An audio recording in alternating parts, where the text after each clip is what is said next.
All right, welcome to another episode of the Freezin NFC North Podcast, episode 36, trade deadline fireworks, week 8 review and week 9 preview. How's everyone doing today? Woo! Great. Excellent.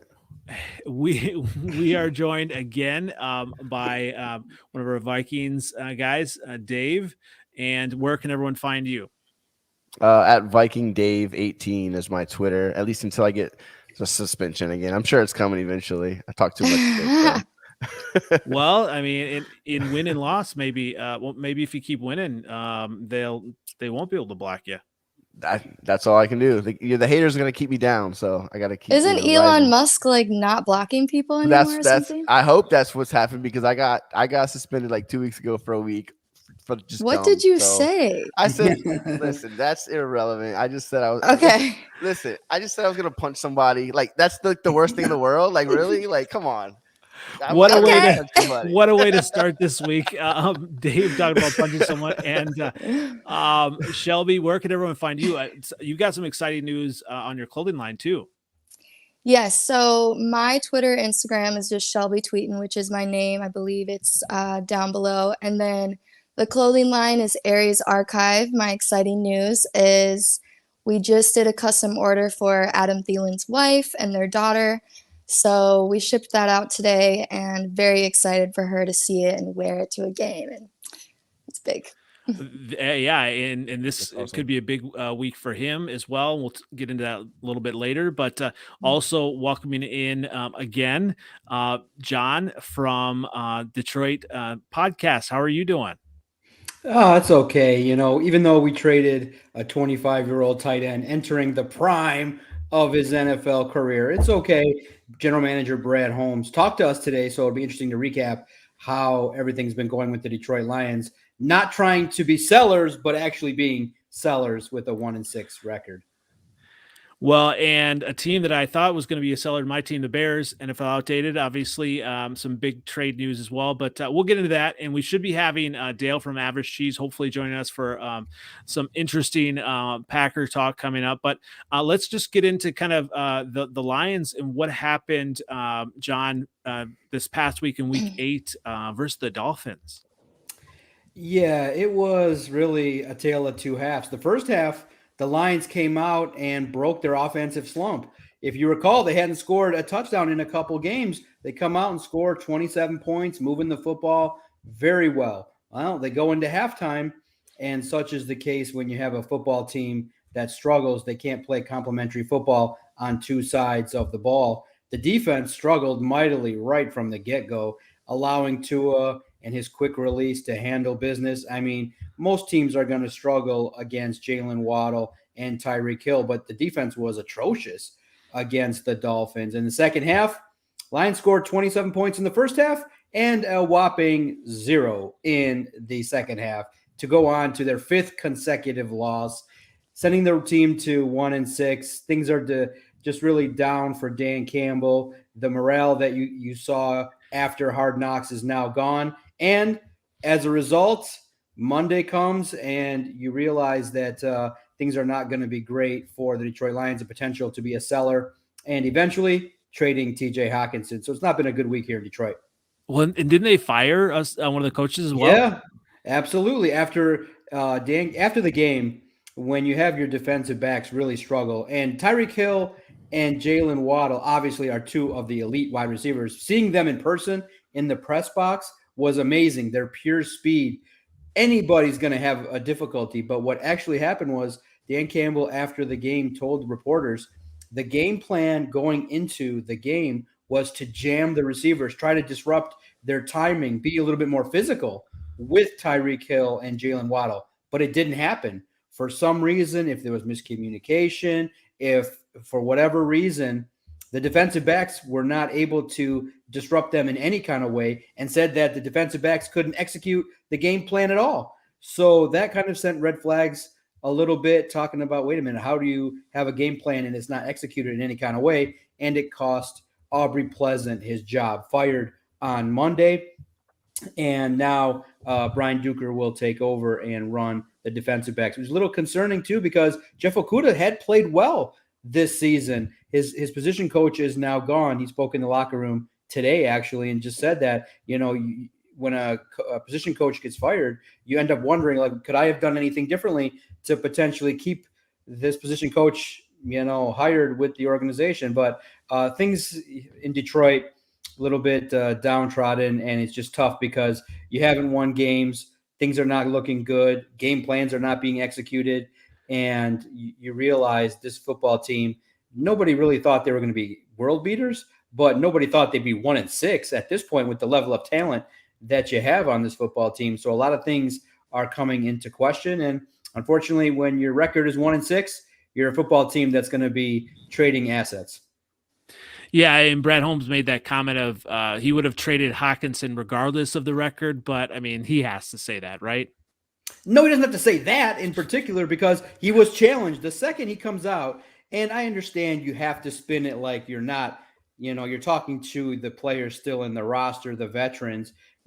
But in essence, when you trade TJ Hockenson, who is your best offensive weapon, the tight end with the most receiving yards on your team, it tells everybody, tells the fans, tells me that this year basically is essentially over. You've sold in regards to expecting success this season. So he comes out and he says, well, we looked at this situation and we would have made this move because it makes sense, even if the record was reversed.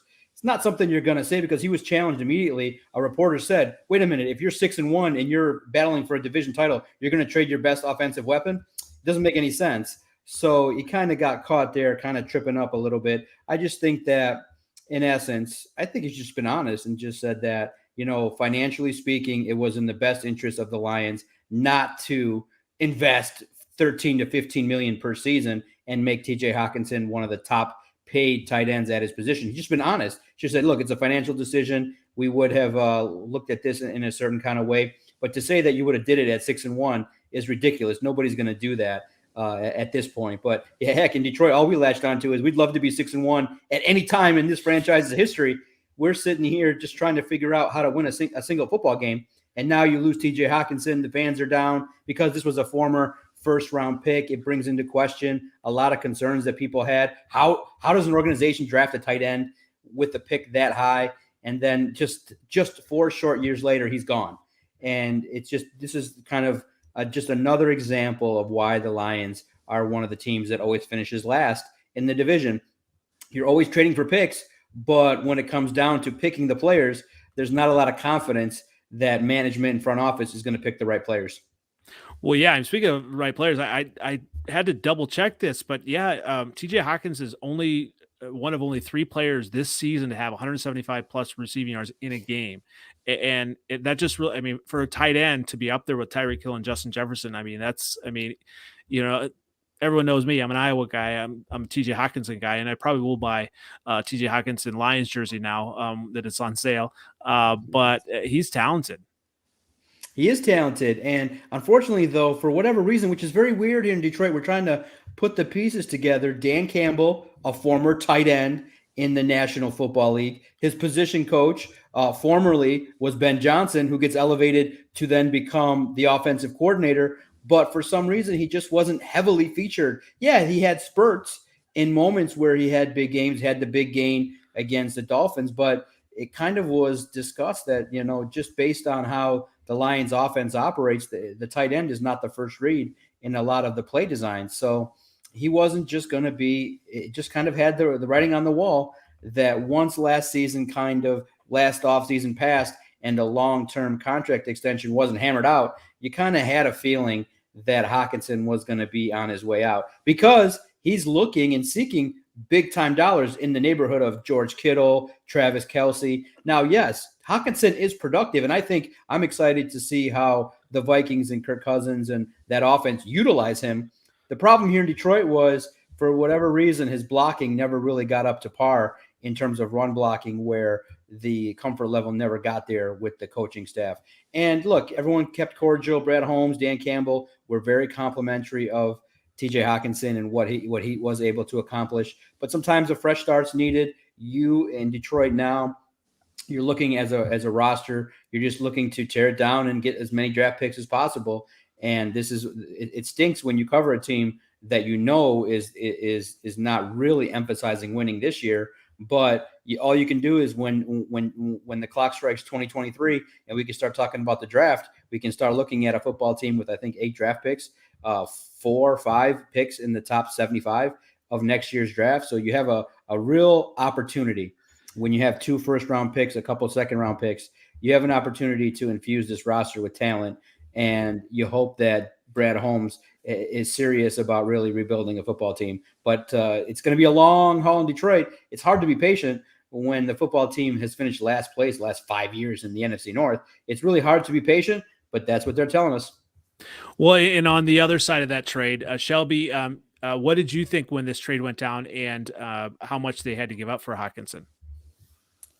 I'm okay with what they had to give up. I think that it's obviously a pretty great player for giving up very little. I know a lot of people were really wanting like a deep threat receiver, but I think that Kirk Cousins works really well with tight ends. We just lost Irv Smith, and you think about even in the playoffs a couple years ago with Kyle Rudolph. Kyle was a very big targeted tight end. And I think that Kirk just works really well with that, and I think as many weapons as we can get him as possible. I'm obviously over the moon with that. So, yeah, and you talk about the rest of the threats. Dave, what does this do then with Adam Thielen? And I mean, does this help him at all? I mean, I think it opens the whole offense up. What I'm hoping it will do is, I was one of those guys that wanted like a Brandon Cooks, but I know that they wanted too much and he makes too much money. This was a shock to me. I didn't see this coming. I hadn't heard any kind of rumors. But when I heard of it, I was like, Hawkins is a great player. Okay, like this, we needed another receiving option to help open up the field for Justin Jefferson, because once they start bracketing JJ, Thielen's a little slower. KJ is a good player, but he's not, great. Dalvin Cook can only do so much. And Irv Smith, I love him, but he hasn't been as good as I thought he was going to be. So if Hawkinson can be what we've seen in the past, get it up the seams and make some plays and hopefully draw a little bit of, coverage from Jefferson, anything is going to help open the offense up. Like I said, I thought we needed another receiving option. I thought it was going to be a receiver. I think this is just as good, maybe better, So I'm excited for it. I really am. Well, and you have to be pretty excited, Shelby. After the Vikings hang on for that win versus the Cardinals. What were your thoughts of that game, and were you did you maybe see some things that kind of were negative in it at all? Well, as I am very depressed about the kicker, but also not surprised as a Vikings fan. But it's interesting because Greg Joseph has been such an up-down ride for us. He's either extremely consistent or is just like non-existent at all. So that was another kind of trade option. I was maybe hoping for a new kicker. Trade for Justin Tucker, that'd be amazing. Yeah, I mean, just as like my thing is like make the extra points at least. Yes. Like that shit just pisses me off so much. But as I've been saying on like every week that I've been on the show, I have been looking, searching, praying for the third quarter. And this game was finally, we are over that third quarter slump. And what a third quarter it was. I thought that was beautiful. I mean, seeing on top of the third quarter, seeing Kirk Cousins run for a touchdown, and not just a short touchdown, he picked up those legs. He was running. And then on top of that, our defense, honestly, I think that this game has really kind of solidified Kevin O'Connell for me, because coming off of a bye week, we haven't won. Like, a lot of people don't win after bye weeks. And not only did we win, but we came back with, you could tell that they worked on specific things that were issues in all the games prior. Everyone always tries to say that, Kyler Murray is better than Kirk Cousins and, he's in the top 10 and whatever. But he got ate up by our defense. Oh, my gosh, it was beautiful to watch. Zadarius Smith has been such an amazing add. I think my only negatives, which aren't even really negatives, I think that there's certain players that aren't being utilized, but at the same time, it's because we also really haven't had to, because we have so many weapons at this point. I do wish that Danielle Hunter was doing more, but I talked about this in the preseason that I wasn't sure how he was going to be coming off of not really playing the last 2 years and being injury prone. And like you said, Adam Thielen hasn't been used, and he is being a little bit slower.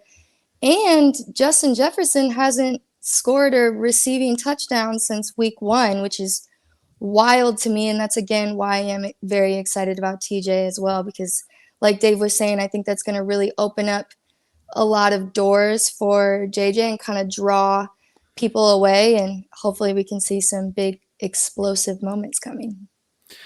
Well, speaking of explosive moments, let's see. We'll welcome. Let's see. Oh, Dale will be with us in a second. It looks like his device is not quite connected yet. Oh, here we go.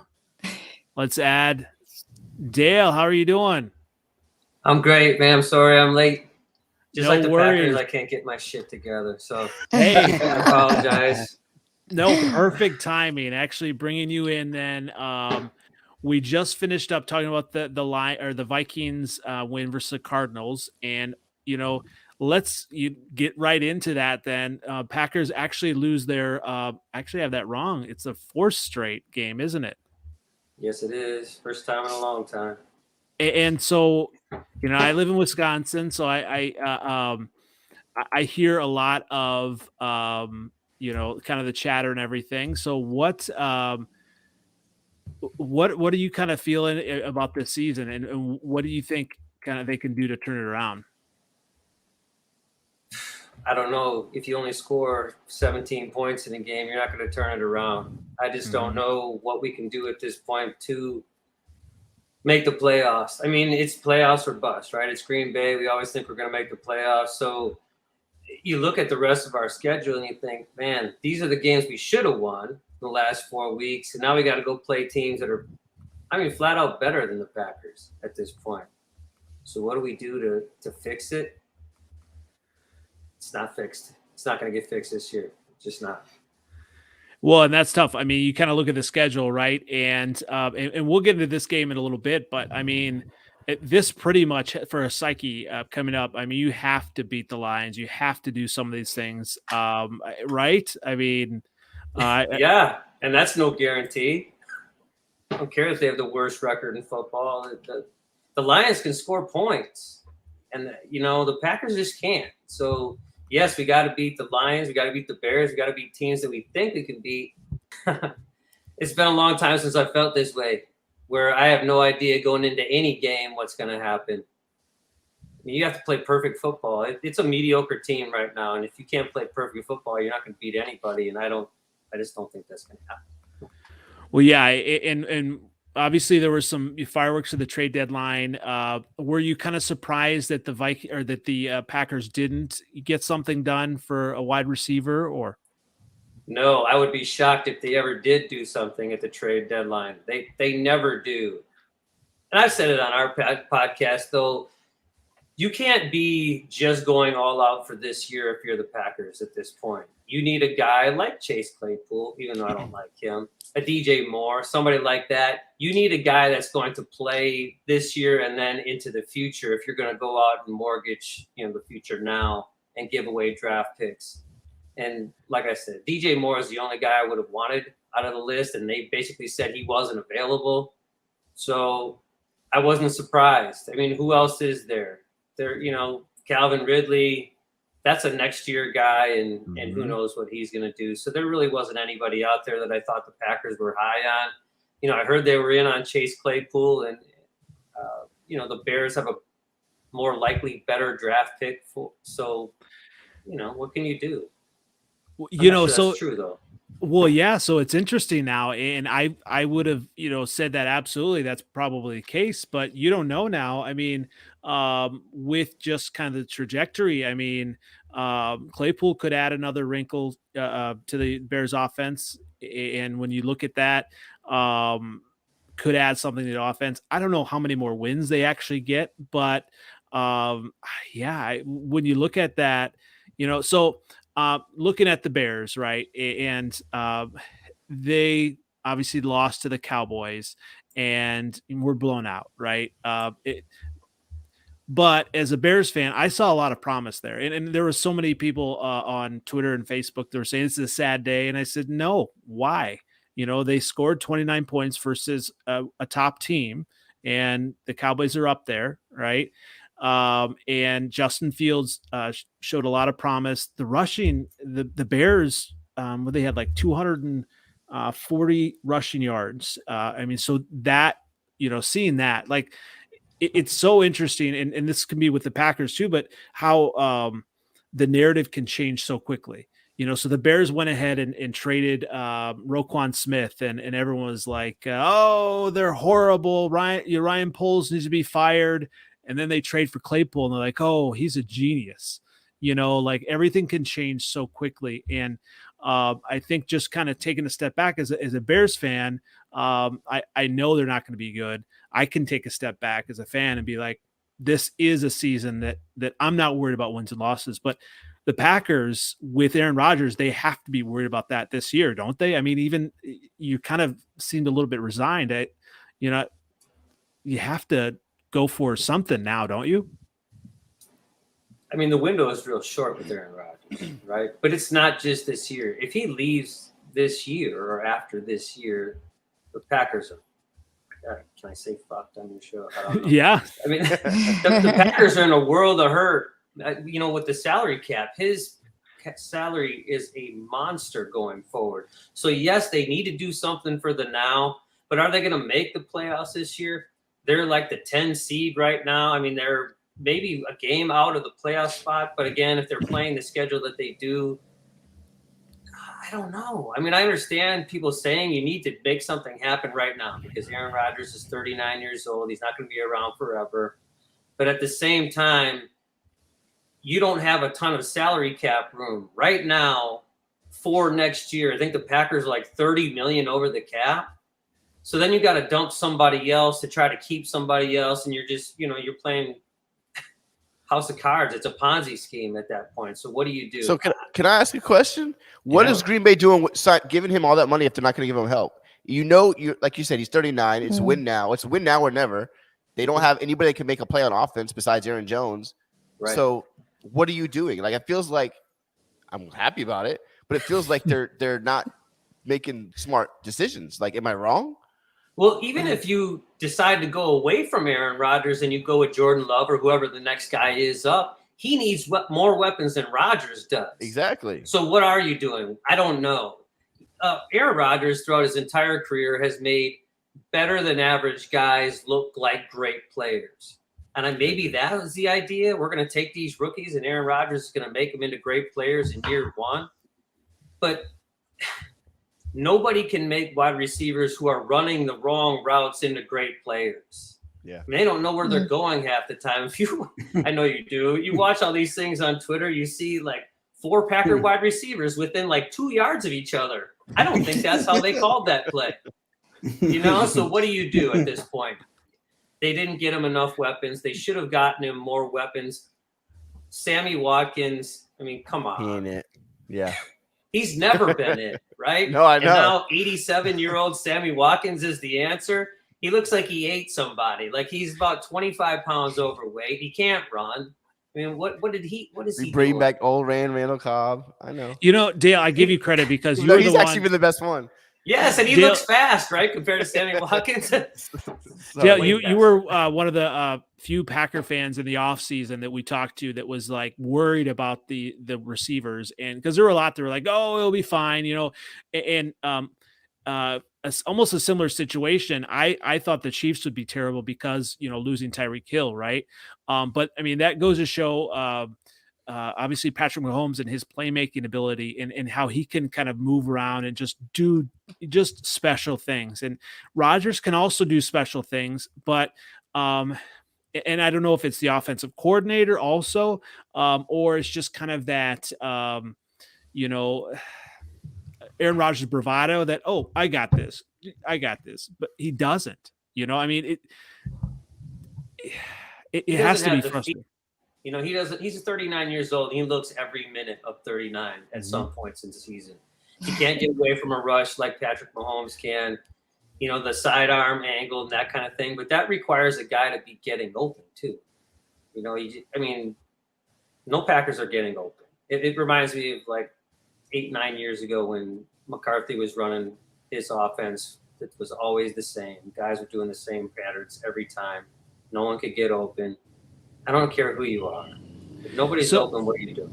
So this is a question, John. I mean, obviously you're frustrated as a Lions fan. I mean, who should be most worried about their team this year, the Lions or the Packers? I mean, John, what do you think?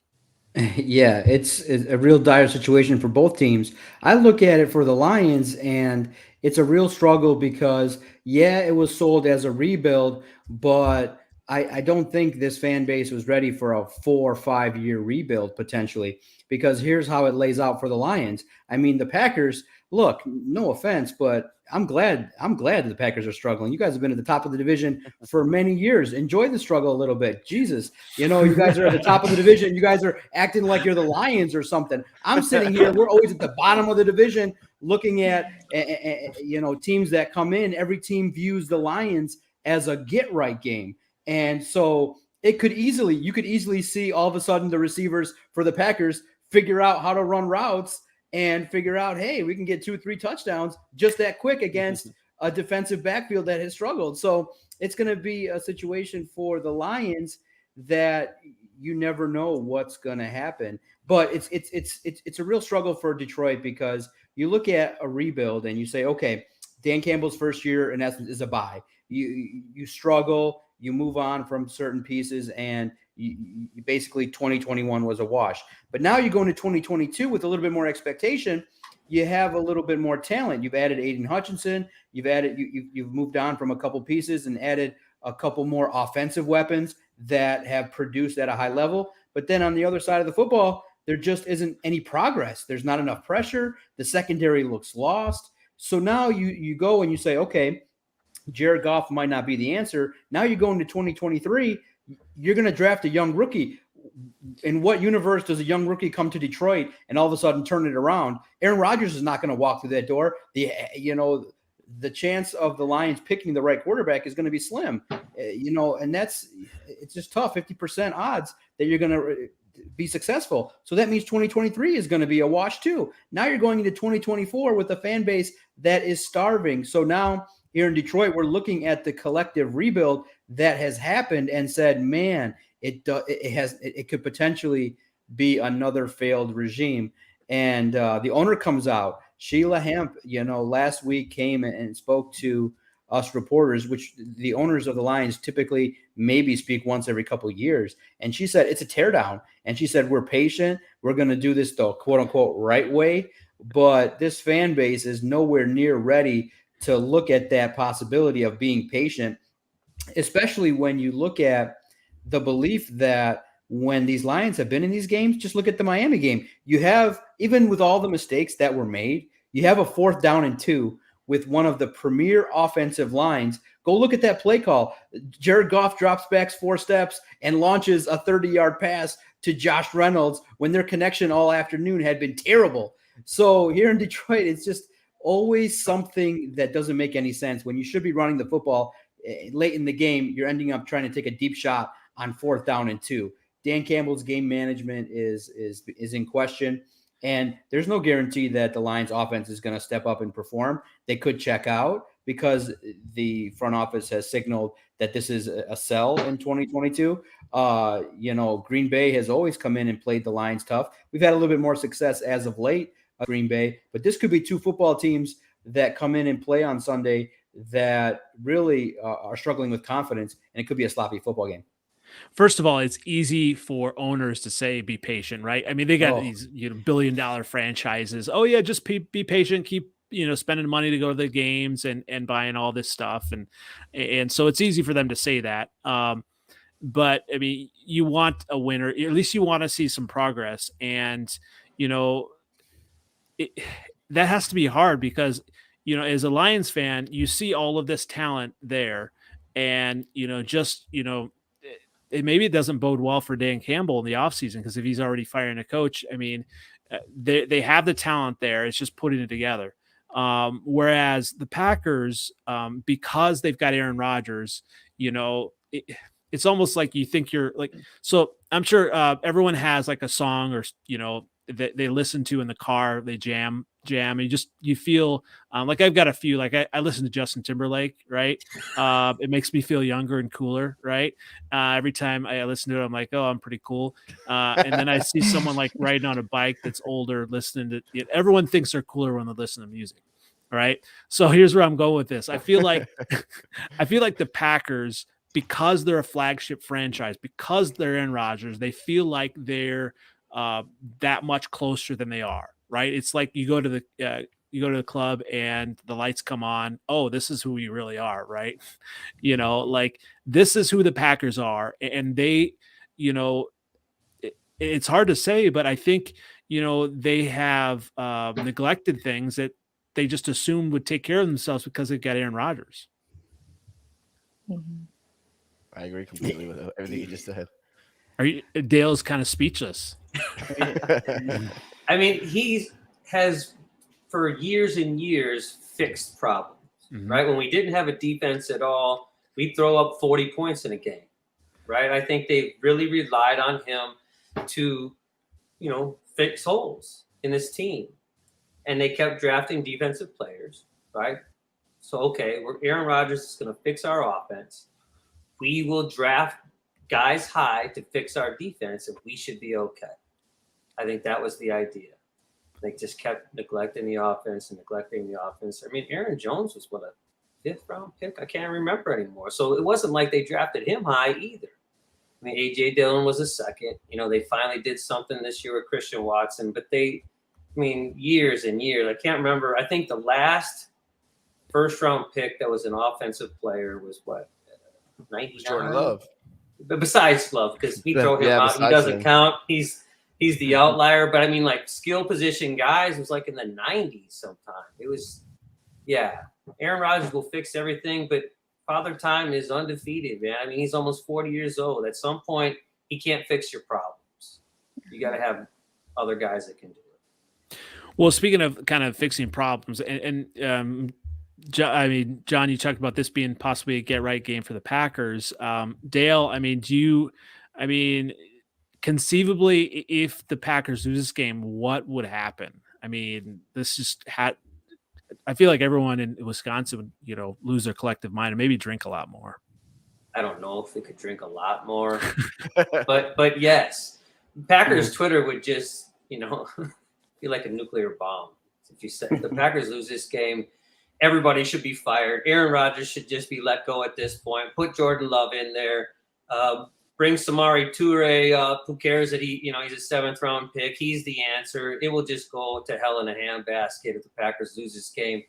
And we just recorded last night. I'm not so sure the Packers do win this game. I just don't think they can score. I know I said it probably 8 times already. If the Lions can score 24 points, I don't think the Packers can unless they score a defensive touchdown or get one on special teams, which we absolutely can't do.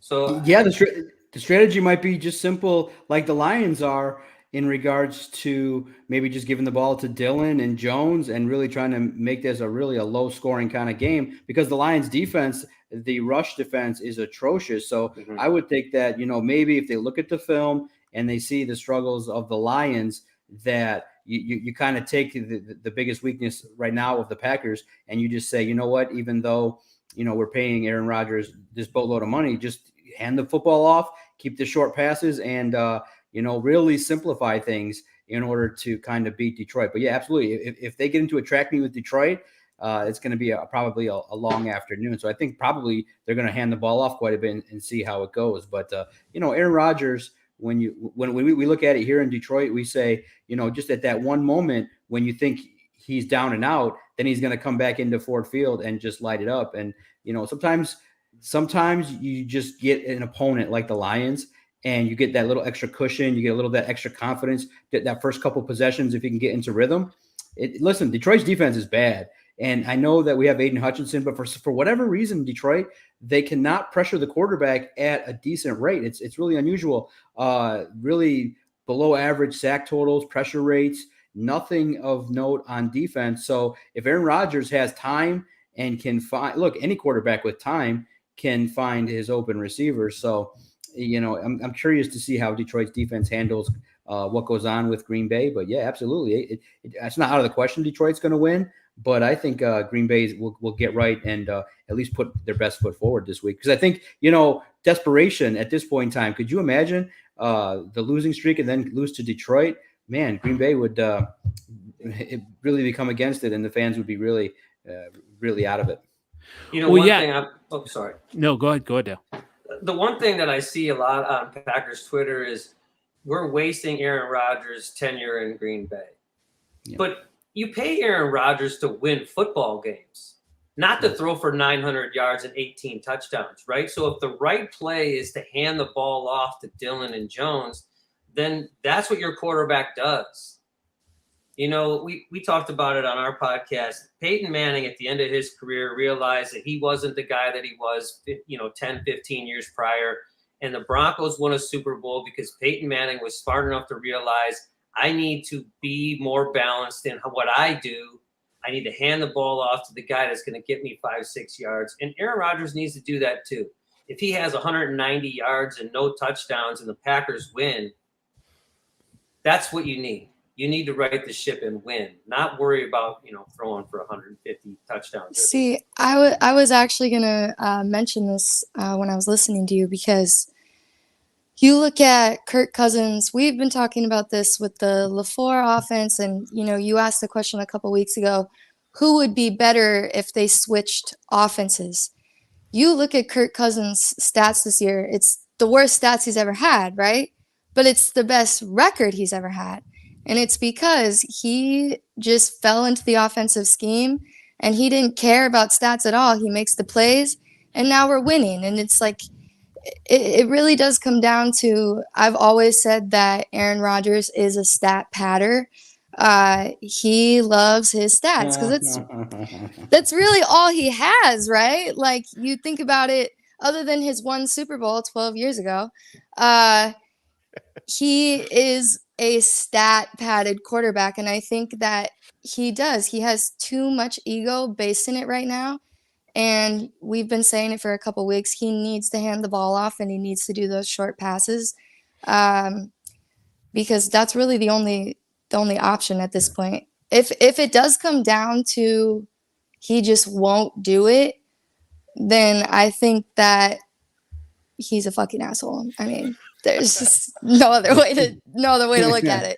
Well, I mean, yeah, you look at these quarterbacks, they all have egos, but I mean, you can tell the ones that have egos, but are, really kind of more just kind of into what they look like as opposed to the team. And we don't know what's going on behind the scenes and all that, but what we can see is what's happening on the field. What we can see is that, he could have gone in earlier, maybe, to work with the receivers, Dale. I mean, maybe that would have helped. Sure. I mean, if you're throwing a guys in shorts, do you really get a feel for what they do? Too. I don't know. I mean, everybody's saying that now because the Packers are losing. He's never been in minicamp. He's never done these things. It's only when we start losing football games like, oh, Aaron Rodgers doesn't work with his wide receivers. He never has. It's never been a thing. He's never shown up for minicamp. So he won't do it next year, and he won't do it the following year either. It's just who he is. What about the other side of the ball? That's that was the big talk that the defense had been improved, one of the better defenses, and have they been really letting the team down as well, like in the secondary? Yeah, but I'm blaming coaching for this more than I'm blaming player personnel. Now, Darnell Savage is just god awful.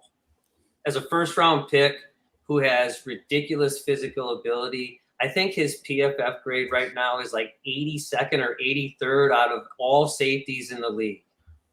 Just throw anybody else out there, and they're going to be better than Darnell Savage. So that I'll say, that's on Darnell Savage. He can't play. He needs to sit the bench.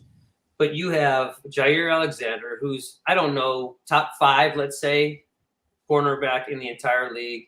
Eric Stokes runs like a 4.23 40, and Rasul Douglas is a hands-on guy. All of these guys are man-to-man corners, and Joe Barry has them playing 8-9 yards off the line of scrimmage. It's a square peg in a round hole. You keep asking guys to do things that they're physically not suited to do, and you're going to get the same result, and it's going to be terrible. So on that end, it's a simple fix. Let your guys who can play man, and let the rest of the guys do what they do.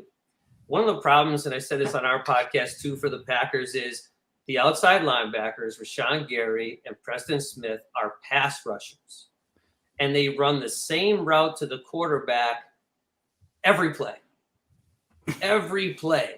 A high school offensive coordinator could figure out that if you run between the tackle and the tight end, there's going to be nobody there. So you are always running against a light box against the Packers because those two outside linebackers are taking an outside route to the quarterback. So you have 3 down linemen and 2 linebackers, and that's it. You're running against a 5-man box on every play. And God forbid we put a safety in the box. We just won't do it. I don't know. Joe Barry won't do it. So I'm sorry I'm going so long, but No, it's that's a coaching good. thing in my eyes. It's not a personnel thing. That's what I And that's a recipe to get fired. I mean, that's how Matt Nagy got fired in Chicago. He just would not, he thought he was smarter than everybody else, and he just nope, we're not. We're going to do it this way. Yep, and you just can't do that. And I mean, in today's NFL, I mean, the good teams and great coaches adjust. Right, and everybody's running the football. NFL is a copycat league. The Vikings have 2 great running backs. The Bears have 2 pretty good running backs. The Lions have built their team around an offensive line that down the road is going to run the football down throats, right? So if you can't adjust, and the Packers have played the same 3-4 defense since, 1997, they haven't changed. It's the same thing. You have to adjust. You just do. And they aren't. They never do. It's like Mike Pettin 2.0. We're just going to do the same things we always do. We'll never make any adjustments. And if you're playing against good teams, they'll figure it out. And it doesn't take them long to figure it out. Well, speaking of good teams, let's move on to the team that's really kind of taken the division right now. And when you look at this game, Dave, what are some keys that you see for the Vikings at the Commanders? I looked at it. They're only was it -3.5 on that game. So what are you kind of seeing as some keys for this game this week? It doesn't surprise me that they're only favored by 3.5. They keep the games close. I mean, look at Arizona. All we need is an extra point to go up by 2 possessions. What's so funny? We scored a touchdown. There's 9 minutes left, and as I'm walking away after, I'm watching the game with my dad and my brother. I'm like, this is where he misses the extra point. I would just walk away, and as soon as I said it out of my mouth, I was like, what am I thinking? I turn around, boom, misses it, and I'm just like. Well, of course. So it's your fault. It is. It's my fault. I jinxed it. But that's every week. There's just something that they do to keep the games close. They've been winning despite all of that. It seems so. It's been good. Keys. I don't know, man. Washington's playing good. They're not the same old, Washington, whoever's. Taylor Heineke, it's a revenge game for him. He's coming back. I'm sure Cousins is gonna want to play well. This is a game we should win either way. Again, this is like Arizona. Arizona's got some players. Washington has some players. They're not great, but we're at home. Or no, we're actually on the road. I'm sorry. But it's just a team that we're better than. We should be better than, and we should win the game. And if you're a good team and you want to go far in the playoffs, these are the games you have to keep winning. And I say it every week because it's the truth. I hope we can pull out this win because we got a big game. We got 2 weeks after that. We got Buffalo and Dallas, so that's going to be really where we can tell where this team really stands. So I'm excited for that. But this is a game that you need to go take care of business and get ready to go play the big dogs of the league and see where you stack up. Well, I was on a Steelers podcast today, and I did. They asked me to make predictions, and I actually did predict the Vikings to go to the Super Bowl, like I was saying. Don't be crazy. Whoa! I did. Whoa. I picked them, but then I picked them to get blown up by the Bills, like I also said. But the reason I say this is, you look at Cousins. He's a veteran quarterback, and he's starting to put things together. I mean, you add Hawkinson. I mean, when you look at the other NFC teams, the Eagles, the Cowboys, you look at those other teams. They also have questions at the quarterback. That the quarterback have they done it before, right? And Cousins has been there, and so when you look at him and all of the come from behind wins, he's had over 20, I believe. He's had a lot, and so you look at this game, then Shelby, is he going to have an extra kind of chip on his shoulder because he's returning to Washington for the first time? I think yes, and I think we're also forgetting Kevin O'Connell coached for them as well. So I think that's going to be very interesting as well. I think that they both have kind of an upper hand, and Vikings aren't always the best on the road. So I think it is to our advantage that technically Kirk Cousins is still going to feel just as comfortable there, in a way, obviously. I'm excited. Like you said, Dave, the Commanders are playing well, but this is a game that we need to win, and we need to shut it down. Our offense, I'm not really worried about because, like we've all said, we have a run game, we have a pass game. Now we have Hawkinson's coming in, and that's creating another weapon for us. My thing is the defense. Sometimes we have the most explosive defense when it comes to sacks and it comes to turnovers. We get it done, but for some reason we are letting these people score, and it's wild to me. So I think the first half we're going to have to do what we always do on offense, score, get the points on the board, but our defense needs to be able to hold it. And we need to hold it all the way through because I think that that's going to be the key to win this game. A few weeks ago, we talked about, we asked the question, who in the division has the best offensive line? And when you look at the Vikings, they're right up there, if not the best, with the Lions as well. I think, John, you were on that discussion as well. And this might be one of the, a big test for them. Don't you think, Shelby? Yeah, I know that the Commanders are one of the most high sack percentages or pressure percentages. And Kirk Cousins, he needs that time. The positive I've seen is that he's actually been scrambling and been running. So it seems that he's getting a little bit more comfortable when it comes to, moving around, which I think is great. But yeah, my biggest thing is the Bills and the Cowboys. I would love to go into the Bills game 7-1. But honestly, I am a Vikings fan, so at the end of the day, I'm trying to be as realistic as possible. And I'm trying not to get too excited. 7-1 sounds pretty fucking crazy as a Vikings fan, so. Well, yeah, and you look at it. What about Dave? What about the other side of the ball? I mean, what about the Washington receivers? Do you think the Vikings are going to be able to shut down the? I almost said the Commanders' offense. Yes. No, we can't stop the pass. I mean, Hopkins had a huge game. I mean, he made a ridiculous catch in the end zone. The week before, Tyreek and Waddle both had ridiculous games. Our pass defense is an issue, but they always seem to clamp down when they need to. I mean, we gave up 26 points last week, and that was the most this season. I didn't realize that. They give up yards like crazy, but then they stop them in the red zone, holding the field goals, or not a ton of touchdowns. It's like a bend but don't break. You know what I mean? You get so frustrated sometimes just watching them walk up and down the field, but then they'll get a turnover or they'll get a big sack on third down, and that's what you need. I mean, that's how good teams win. When you're not when you're not Buffalo and you're not scoring 50 points every week, you're not blowing everybody out. Everyone else, for the most part, has to play these tight games, and they're winning these games. And I just feel like they have more to give. Like, the offense could be better, the defense has room to improve, and the fact that they're 6-1 with room to improve really is exciting. I'm not getting crazy. There's been years when I've been like, we're going to win the Super Bowl, like in 98. I'm that old. Like 98 when I was like, we're going to win the Super Bowl because nobody can stop us in offense. Like, I don't feel that way, but I do feel like they're playing really good complementary football. They have a really good offense. And then we've talked about this all season. The NFC isn't great. Like, yeah, Philly is really good. Dallas is really good. But can those guys not be beat? Like, I don't think so. Like, I don't think the NFC has a Buffalo or a Kansas City. So, you get in the playoffs. Right now, it'd be hard to not get the number 2 seed because the NFC South and the NFC West are just terrible. So, you're going to play at least one home game, maybe 2. And then worst case scenario, you got to go to Philly. I mean, it's not a place I want to go, but if that's where we got to go, we got to go. Yeah, you also look at the Eagles' schedule. Have you seen the Eagles' schedule?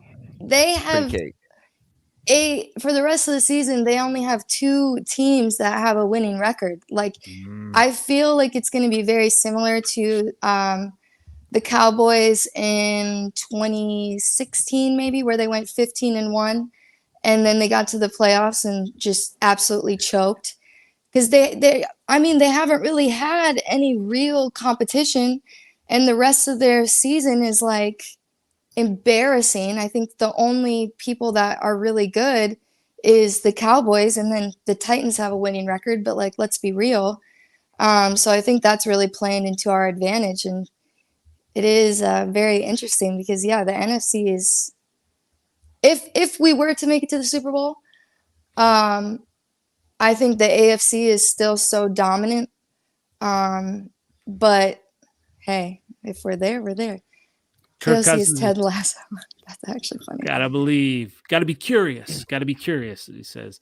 When you look at the Vikings and you look at the Eagles and just I picked the Vikings because I think there's some teams that are getting there, and I've been on the Hurts hype train for a while, but I just I don't think they're ready as a team. It's almost like the Bills last year. They'll probably get there, but yeah, I mean, you almost have to have kind of a rite of passage to kind of get there. And when I look at Kirk Cousins, I look at that veteran presence, and it seems like I don't know, the Mike Zimmer kind of haze is cloud is lifted, and he's enjoying this season, isn't he?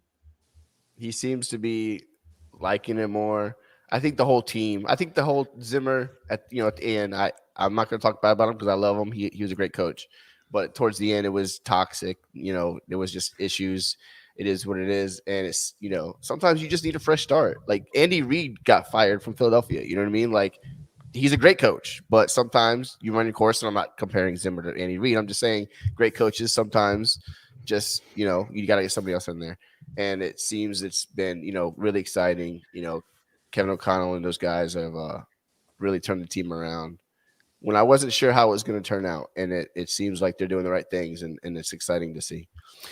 Well, speaking of doing the right things, I wanted to bring you in on this, Dale. So obviously, I was excited that the Bears did trade for Steelers wide receiver Chase Claypool, and it was rumored that the Packers were in on it. But you had said earlier that you don't really like him as a receiver. Talk about that a little bit. Why you're not necessarily a fan of him, and maybe he's not a fit with the Packers.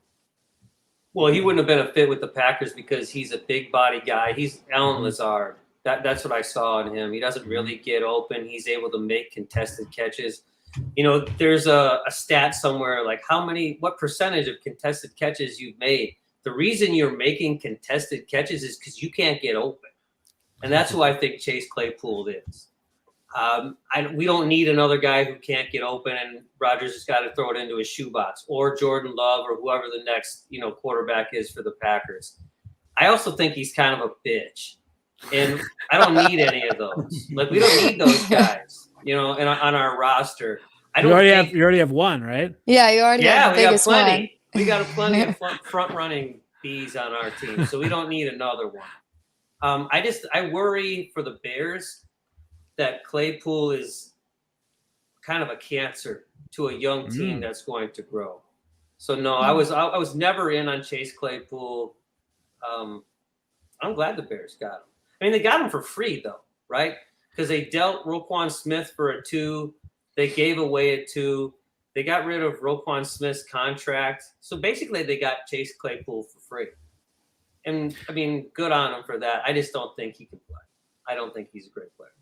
Yeah, I mean, that is the question. Obviously, as a Bears fan, I'm hopeful because he's got that size, 6'4". He's bigger than Allen Robinson. He's younger. He's, reuniting with Cole Kmet. I don't know. We'll see, how that works out for Cole Kmet as well. But, when you looked at the free agent class of wide receivers, I mean, there really wasn't anything that out there. It sounded like, Ryan Poles talked about in the draft, he wasn't all that excited. So now, I mean, they're rolling the dice, and it's you almost get that kind of like sneak preview of the rest of the season to kind of see how he does, help Justin Fields. So it's a win in that respect, and I know Dave is not a fan of Justin Fields. Hopefully it'll turn him around to see that connection. But when you look at it, the Bears needed to do something. I think everyone was surprised that they did it now. Yeah, I mean, I agree with that. I think he's being kind of harsh on Claypool. I think he's a good player. I don't think he's as great as maybe, we kind of thought he was. He had a pretty good rookie year, and it's hasn't translated to what probably even Pittsburgh thought. But it's a big body. He is a good player. He's not a number one, I don't think, but I think it's somebody else, another weapon for Fields, and for Chicago, I think, we put Claypool out there, you put Mooney out there. It's going to help Mooney, I think, overall. It can't. I agree. Me and Josh just had our show, and we were talking about we think it's going to help Mooney, also a little bit for fantasy, just because they have the report already, and then Claypool, he is going to draw some coverage, So we'll see. I think it's a good move. Maybe it's a too high of a pick, I know this is a pretty good draft coming out, so maybe you could say they should just waited and drafted someone, next year. But it depends on your opinion of Claypool, to be honest. You know what I mean? Well, and the Bears have a ton of holes, and so it'll be interesting kind of, to see now who they can focus on. But, looking on this week of the game, I wanted to bring you in, John. So obviously you just saw the Dolphins. What do you see as keys in the Bears, Dolphins game this week from the Dolphins Lions game that, that you saw last week? Yeah, I was very impressed with the Dolphins. I mean, you look at Tua, and what do you kind of start to critique in regards to this quarterback, and that's his deep ball. Now, yeah, he did underthrow a little bit, Tyreek Hill, obviously, but you look at it, and that's an offense that's set up to succeed. I really like the quick release. I like how McDaniel has taken advantage of the weapons that they do have. And just like a good, solid football team, I liked everything that Miami did in regards to the balance that they had. You look at offensively the framework of what you would like. You have a solid running back, a nice tight end in Gesicki there that can handle business, two elite wide receivers, and even Tua, you give him a little bit of time to make the connection. Tyreek Hill can take the top off of any defense. And then if you got to pick your poison, how are the Bears going to match up with Hill and Jalen Waddle? So I saw that contest in person, and I was just so impressed with that offense and that poise, because the Dolphins got down early. And if you're a betting type, you could have got some decent odds when it was 14-0 that the Dolphins were going to win. And I looked online, everybody was like, easy money, easy money. Half of Detroit bet against the Lions to win the game once it got down to 14. When it was 14-0 Lions, you could get some real good odds to bet against the Lions once that took place. And then you look at the Bears.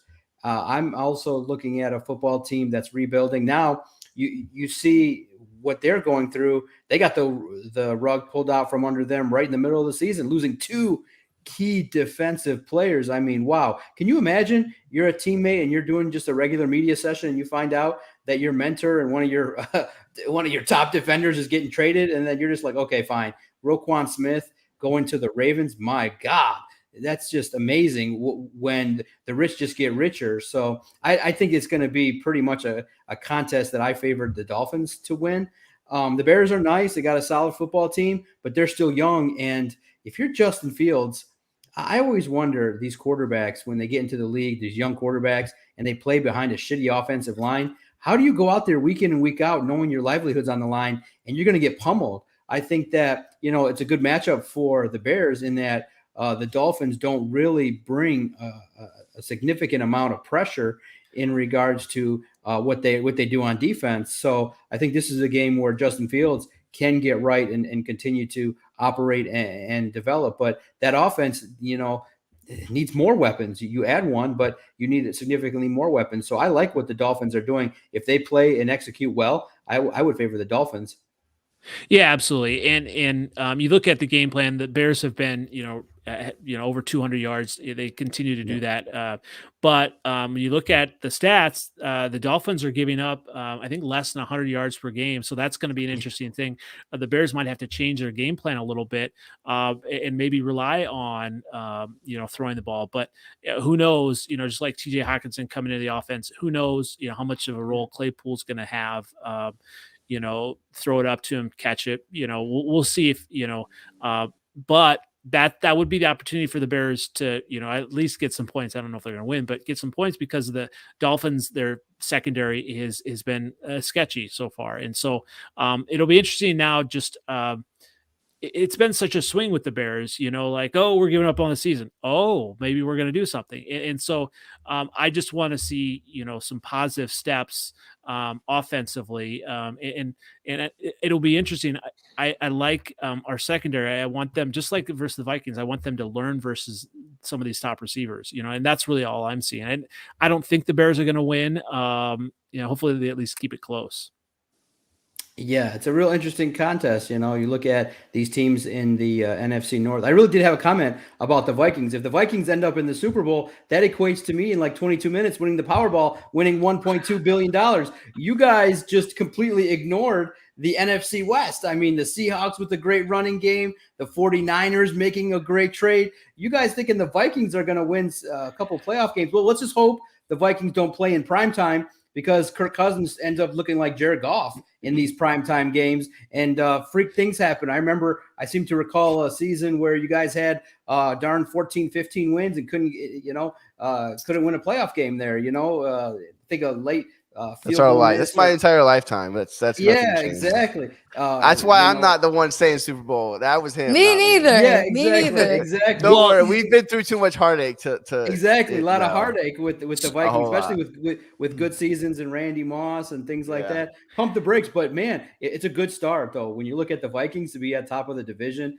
it's a great start for them and new management, and that's what we're looking for here. And willing to trade in the division. My goodness, you guys like trading with Detroit. That's twice. You don't see it too often where teams in the division trade with each other. So it's real interesting times in the pursuit of catching and overtaking the Packers. But right now, the Vikings probably poised to do it first, and good for you guys.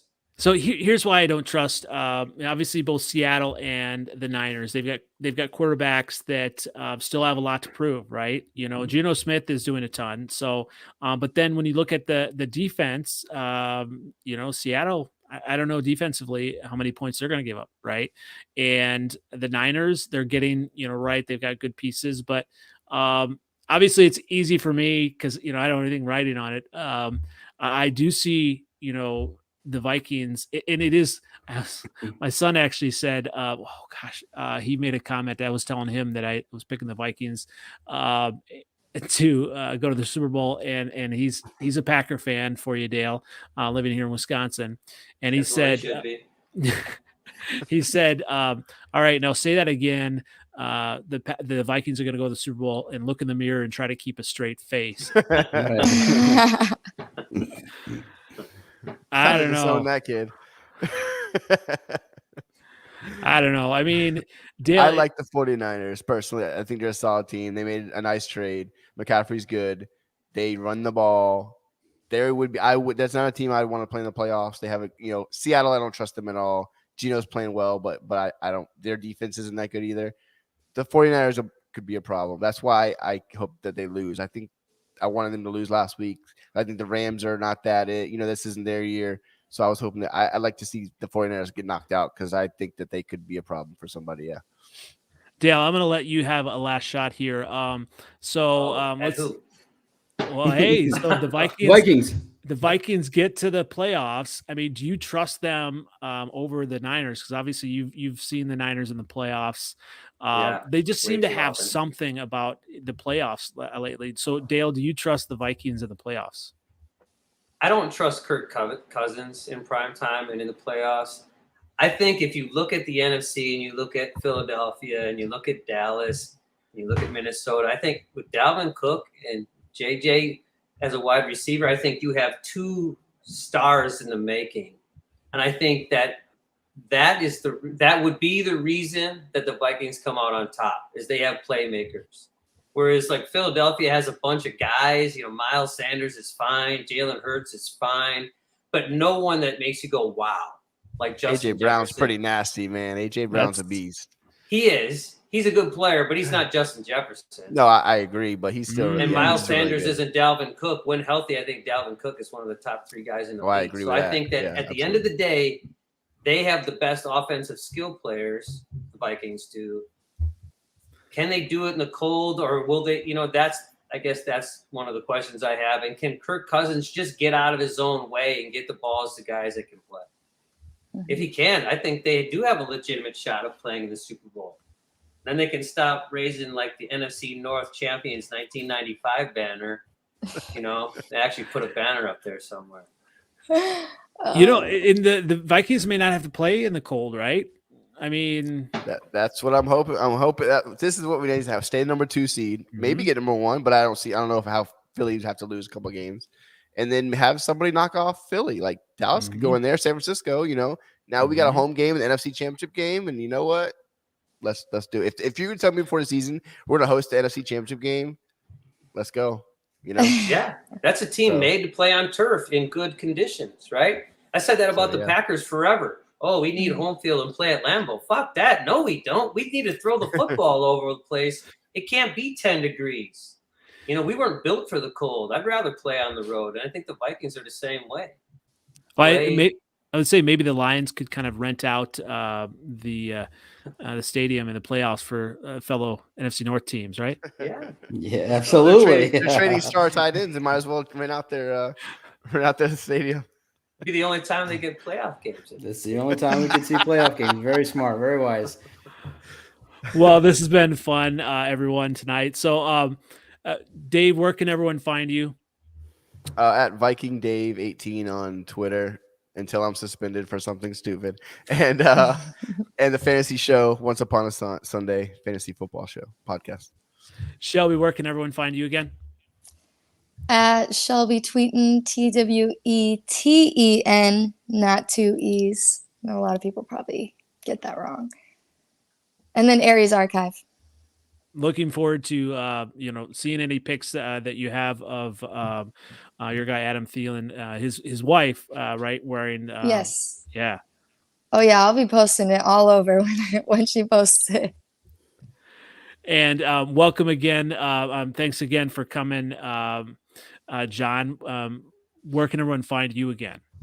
Yeah, absolutely. On Twitter at Detroit Podcast, podcasting with the Detroit Sports Podcast Network. Anywhere podcasts are housed, just type in those 3 words, Detroit Sports Podcast. I cover the Lions full-time at si.com, NFL Fan Nation. You just visit si.com/NFL/Lions, covering the Lions, videos, analysis. They're covering the team every single day and suffering along with all the other fans and reporters, trying to figure out how the heck a football team can operate for that long and have that little success is a story in and of itself. It's going to be told for ages, that one playoff win in 50 years. But you know what? It's crazy. A lot of podcasts, a lot of Lions coverage. The fan base is suffering, but they love their Lions. And that's something I'm very proud of, to be able to be in that mix to cover that team. But it's crazy. It's like a train wreck, and we all got to stick around and see what the hell is going to happen with it. Huge train wreck here in Detroit. You got to rock that Honolulu blue, right? Yeah, absolutely. One of these years.